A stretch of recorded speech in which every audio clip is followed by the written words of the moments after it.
Hello guys, हमारे channel पर नई है to subscribe and like comment share जरूर करें ताकि आगे की स्टोरी आप लोगों के बीच अपलोड कर सको। रौनक जैसे ही उसके मुंह से हक वाली बात सुनता है तो उसे बहुत गुस्सा आ जाता है। वह उसके होठों को अपने मुंह में लेकर बहुत ही पैशनेट तरीके से किस करने लग जाता है।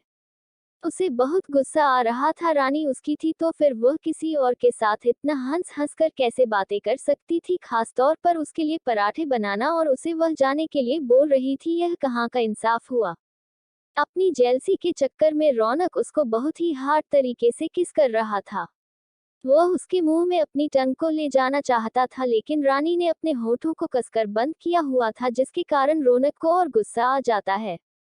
वह रानी की कमर पर चुटकी काटा है जिससे उसके मुंह से हल्की सी आह निकल जाती है और रौनक को मौका मिल जाता है उसके मुंह के अंदर जाने का। रौनक उसे और भी ज्यादा पैशनेट तरीके से चुमने लग जाता है। जब रानी की सांस फूलती है तब जाकर वह उससे अलग होता है और उसके होठों पर अपने अंगूठे को फेरते हुए, पति तुम्हारा ये हक है मेरा तुम पर, तुम कहाँ चाहती हो कहाँ नहीं, मुझे ये सारी चीजें पता होना चाहिए।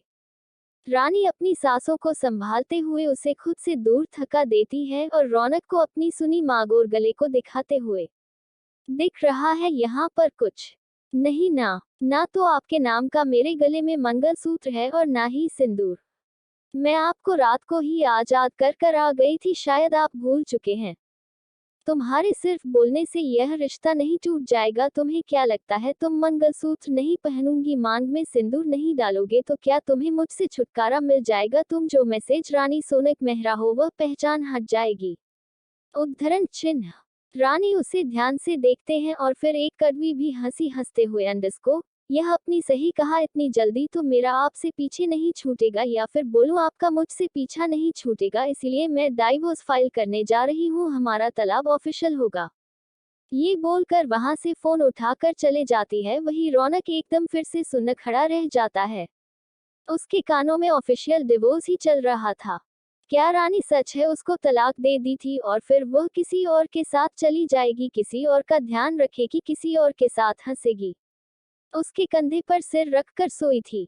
नहीं रानी नहीं, मैं तुम्हें खुश रहने नहीं दूंगा, क्योंकि मैं भले ही तुमसे प्यार ना करूं, भले ही तुम्हें देखना ना चाहूं, लेकिन मुझे पता है तुम्हारा ख्याल मुझसे ज्यादा कोई नहीं रख सकता।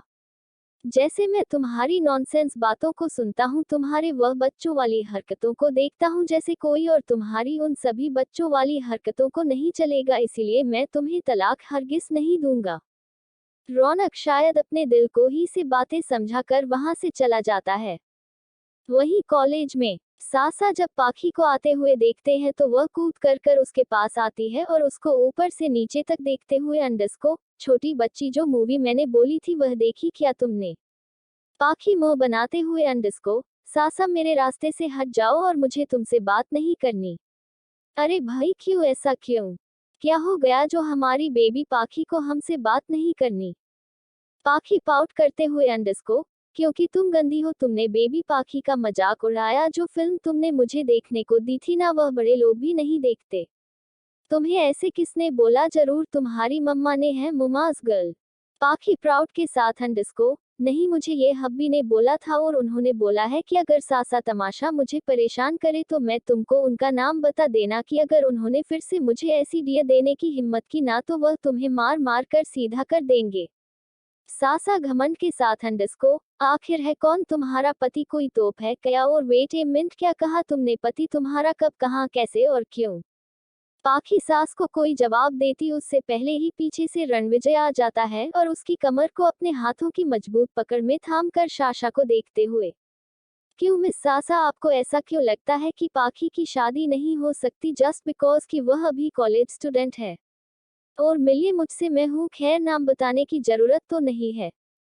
रणविजय को कौन नहीं जानता था, सासा का परिवार भी बिजनेस से रिलेटेड था, इसीलिए उसको पता था कि उसके सामने खड़ा शख्स कौन है। वह अपना थूक निकलते हुए, आर आर आर ए, आपको कौन नहीं जानता और हमसे गलती हो गई, हम तो बस ऐसे ही पाखी के साथ मजाक कर रहे थे, हमारा इंटेंशन कोई भी उसको हट करने का नहीं था। ये तुम्हारे लिए और तुम्हारी फैमिली के बिजनेस के लिए अच्छा होगा मिस सासा, जो आप मेरी लिटिल वाइफी को परेशान ना करो, क्योंकि वह बहुत ही ज्यादा इनोसेंट है और मुझे उसकी इनोसेंसी पसंद है। खबरदार जो अपनी घटिया चालों में उसे फंसाने की कोशिश की, वरना इस दुनिया से गायब करा दूंगा। रणविजय ने आखिरी बात कहते समय पाखी के कानों पर हाथ रख लिया था, जिसे पाखी गुस्सा हो जाती है। पाखी उसके हाथ को अपने कान से हटाते हुए अंडस्को, पाखी को भी सुनना है हब्बी ने सासा को क्या बोला।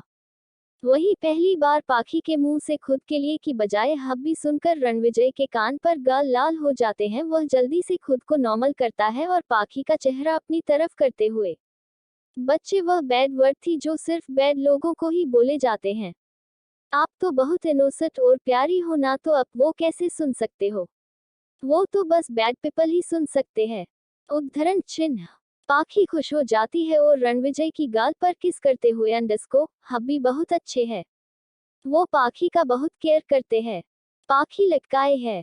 ये बोलकर वह फिर से उसकी दूसरी गाल पर किस कर देते हैं। तभी वहां पर सुमन और रानी आ जाते हैं, जो इस पूरे रोमांटिक सीन के साक्षी बने थे। रानी की तो आंखें ही बड़ी हो जाती है, वही सुमन अपनी आंखें घुमाकर रणविजय को घूरते हुए, ओए मिस्टर, कौन हो तुम और तुम्हारी हिम्मत कैसे हुई मेरी बच्ची को किस करने की?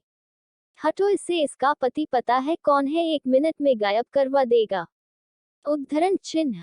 सुमन उसे धमकी दे रही थी, वही रानी रौनक के कारण रणविजय को जानती थी। हालांकि पाखी हमेशा रणविजय के बारे में बातें करती थी, लेकिन दोनों कभी उससे मिले नहीं थे, इसलिए ही सुमन उसे पहचान नहीं पाई। वही रणविजय की आंखें छोटी हो जाती है। वो पाखी का हाथ पकड़कर उसे अपने से ओर सटाते हुए अंडस्को, सासू माँ, हम ही आपकी बच्ची के पति है। अब हम खुद को कैदे गायब करवा सकते हैं। सुमन कंफर्म करने के लिए पाखी की तरफ देखती है तो पाखी हाँ में सिर हिला देती है। तो सुमन राहत की सांस लेती है, लेकिन फिर वो उसे घूरते हुए अंडस्को, जीजू, आपको नहीं लगता कि आपको थोड़ी सी शर्म करनी चाहिए? अगर हमारी यह बेबी पाखी कुछ नहीं पता, आपको तो अच्छे से पता है ना कि यह कॉलेज है और यहाँ पर ऐसी गंदी हरकत नहीं करते। रणविजय को अच्छे से पता था कि सुमन उसकी बिल्कुल माँ के जैसे केयर करती है, इसीलिए उसको सुमन की बातों का बुरा नहीं लगता। वह बस एक हल्की सी स्माइल पास करते हुए, अब मैं क्या करूँ, आप मेरी पाखी है, ये इतनी क्यूट है कि मैं खुद को कंट्रोल नहीं कर पाता। गंदी बात, आप हमारी बेबी पाखी को बिगाड़ रहे हैं। चलो पाखी, तुम मेरे साथ चलो और जब आपको ऑफिस जाना चाहिए। ये बोलकर को एक हाथ में रानी का हाथ पकड़ती है और दूसरे हाथ में पाखी का हाथ पकड़कर उसे ले जाती है। बाकी तो रणविजय को मुड़कर बाय बोलती है और खुशी खुशी उसके साथ चली जाती है। शेखावत कॉर्पोरेशन में रणविजय एक मीटिंग से फ्री होकर आया था कि तभी उसके कमरे में धन धनाता हुआ शेखर आता है। इसे देखकर उसका मुंह बन जाता है। शेखर, राठौर परिवार की कंपनी को तुमने दिवालिया घोषित करने ठान रखी है, जब देखो मुंह उठाकर यहाँ पर चले आते हो। शेखर मुंह मनाते हुए अंडस्को, तुम बहुत रूड हो। तुम्हारा दोस्त आया है, उसे चाय पानी पूछने की बजाय तो मुझसे इरिटेट हो रहे हो। कैसे यार हो तुम यार? रेनू, पहले तो मुझसे ऐसे स्टूपिड से गर्ल्स वाले निकनेम देना बंद कर, मैं पहले से ही सुमन से परेशान हूँ। सुमन का नाम सुनकर शेखर थे कान खड़े हो जाते हैं। अंडस्को, क्यों, क्या किया सुमन ने तेरे साथ? रणविजय बच्चे की तरह शिकायत लाते हुए अंडस्को, मेरी बीवी ने मुझे पहली बार हब्बी बोला था और तो और मेरी गाल पर किसकी, लेकिन उसकी मम्मी, कॉलेज वाली मम्मी सुमन आ गई और वह उसे मुझसे पकड़ कर ले गई। मुझे उसे गुड बाय किस करना था, लेकिन सुमन ने करने ही नहीं दिया। शेखर धीमे से बड़बड़ाते हुए अंडस्को, न तो ये लड़की खुद किसी का काम बने देती है और ना ही अपना कम बना रही है कि तो वह बात है ना खेलो ना खेलने को। क्या बोला तू? शेखर जल्दी से अंडस्को, अरे अरे नहीं नहीं, मैं कुछ नहीं बोल रहा। फिर वह सीरियस होते हुए, मैं यहाँ तुझे ये बताने आया हूँ कि एक तस्करी होने वाली है लड़कियों की। रणविजय की मुट्ठी कस जाती, बै सभी चीजों की तैयारी रख, हम रात को निकले। उद्धरण चिन्ह। शेखर उसको सारी जानकारी दे देता है। रणविजय अपनी बाकी की मीटिंग में बैठकर वहां से उस पेश की ओर चला जाता है। वही कॉलेज लंच ब्रेक में सासा आज सुबह से ही पाखी के साथ बहुत ही अच्छे से बिहेव कर रही थी, उसको तरह तरह के खाने लाकर दे रही थी और जब भी उसको गर्मी लग रही थी तो वह और उसकी चमचिया उसको हवा कर रही थी। ये देखकर सभी स्टूडेंट हरा थे, क्योंकि सांसा एक ऐसी लड़की थी जिसको सबका तमाशा बनाने में मजा आता था, लेकिन आज तो वह खुद तमाशा बनी हुई है। मोहित यह सब देखकर हैरान था तो रानी मुस्कुराते हुए अंडस्को, अरे ये हमारी पाखी के हब्बी का कमाल है, उसने ही इस आशा तमाशा को अच्छी धमकी दी है। मोहित को रणविजय के साथ हुई पहली मुलाकात याद आ जाती है, वो कैसे उसे भी किस नजर से देख रहा था। वह काम जाता है अंडस्को, हाँ वह स्केरी ओल्डमैन है ही ऐसा, अगर कोई भी उसकी इस इनोसेंट से वाईफाई को हाथ लगाएगा तो पूछता दिल बन जाता है, और यह डे विथ इनोसेंट पाई। तभी सुमन का ध्यान रानी के होठों पर जाता है जो हल्के सुजे हुए थे और हल्के से कटे हुए थे। ये देखकर सुमन की मम्मी फिर से जाग जाती है, रानी का चेहरा अपनी ओर करते हुए, तेरे होठों को क्या हुआ, तेरे होंठ कटे हुए और तुझे हुए हैं क्यों है, पता है तू किसी रिलेशनशिप में है, अगर है तो कितने समय से और क्यों, और मुझे इस बारे में क्यों नहीं पता। रानी घबरा जाती है और जल्दी से अंडस्को, अरे नहीं नहीं सुनी, जो तुम समझ रही हो यह वह नहीं है, असल में तो मुझसे गलती से अपने होठों पर वाइट हो गया था, वह सुबह सुबह मैं इडियट के लिए पराठे जो बना रही थी। ये सुनकर सुमन मोहित को घूरते हुए अंडस्को, तुम्हारी हिम्मत कैसे हुई रानी से फिर से काम कराने की, यह पहले ही बेचारी अकेली रहती है, काम कर कर सारा आती है और फिर ऊपर से तुम्हारी डिमांड है, ये तुम्हारी माँ नहीं है। मोहित बेचारा समूह बनाकर पाखी को देखता है, लेकिन हमारी पाखी के सामने अगर खाना हो तो उसे और कोई भी रिश्ते नाते का या नहीं रहता, वह तो खाने में डूबी हुई थी इसीलिए उसकी आंखें छोटी हो जाती है। सुमन जब अपना घर का गेट खोलने के लिए हाथ बढ़ाती है लेकिन गेट तो खुला हुआ था। ये देखकर उसकी आंखें छोटी हो जाती है। वो धीरे कदमों के साथ अंदर जाती है, उसे सोफे पर एक शख्स बैठा दिखाई पड़ता है जिसकी उसकी तरफ पीठ थी। सुमन गेट के पीछे से एक हाकी निकालती है और खींचकर उस शख्स के कंधे पर मार दे रही है, जिससे वो शख्स चिल्ला देता है। वो अपने कंधे पर हाथ रखकर खड़ा होता है तो सुमन उसे देखती है। तुम वही हो ना जो उस दिन बाबा को परेशान कर रहे थे, जिसे मैंने थप्पड़ मारा था। अच्छा अब समझी, तो यहाँ पर तो मुझसे बदला लेने आए हो। जी हाँ, सुमन से सेवा करवाने वाल कोई और नहीं, हमारा प्यारा राज दुलारा शेखर है जो यहाँ पर स्टाइल मारने जा बोल सकते हैं। सुमन को धमका में आया था लेकिन बेचारा उसके हाथों से मार खाकर रह गया। शेखर उसको समझाने की कोशिश करते हुए अंडस्को, देखो मेरी बात सुनो, मैं यहाँ पर तुम्हें अपना। सुमन उसको फिर से जोरदार फटका मारते हुए अंडस्को, अच्छा अब समझी तुम्हारी घटिया इरादों को, तुमने सोचा कि अकेली लड़की है तो उसका फायदा उठा सकते हो, लेकिन बाबू ऐसा नहीं होता। सुमन भले ही अकेली है लेकिन वो सबके ऊपर भारी है। लड़की जानकर कोमल समझ लिया क्या फायर है, मैं फायर। शेखर अपनी आंखें छोटी करते हम अंडस्को, ओह प्लीज अब तुम शुरू मत हो जाना, मैं पहले ही रील्स देखकर पक चुका हूँ। बेचारा अल्लू अर्जुन भी परेशान होगा तुम जैसों से। तुमने मुझे क्रीज बोलने की हिम्मत की, तुमको को तो मैं अब छोड़ने नहीं वाली। उद्धरण चिन्ह।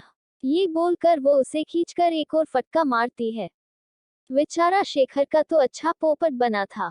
कहा वो शेखर राठौर परिवार का इकलौता वारिस जिसकी एक नजर से सब डरते हैं, वही ये छोटी सी लड़की डर तो क्या उसे थोड़ी सी इज्जत भी नहीं दे रही। ओ से जो मार रही है वो अलग।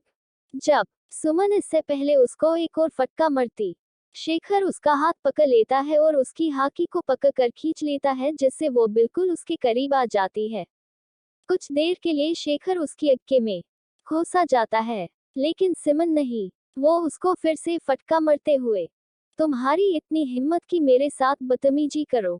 सही कहते बड़े बुजुर्ग लातों के भूत बातों से नहीं मानते। उद्धरण चिन्ह। अब बेचारा शेखर अपने हथियार डाल देता है, वह वहीं पर गिर जाता है तो सुमन अपने हाथों को झाती है, तभी उस रूम में शेखर का एक गार्ड आता है। सुमन उसको भी एक फटकार लगाते हुए, ले जाओ अपने सड़े हुए इस बास को, आइंदा से किसी शरीफ लड़की के घर में घुसने की कोशिश की ना तो इससे भी बुरा हाल कर दूंगी, समझते। Now get lost. उद्धरण चिन्ह। गार्ड जल्दी से वहां से शेखर को लेकर भाग जाता है क्योंकि उसने अपने सर पर लड़कियां मरते हुए देखी थी। वहां तो जल्दी से चला जाता है।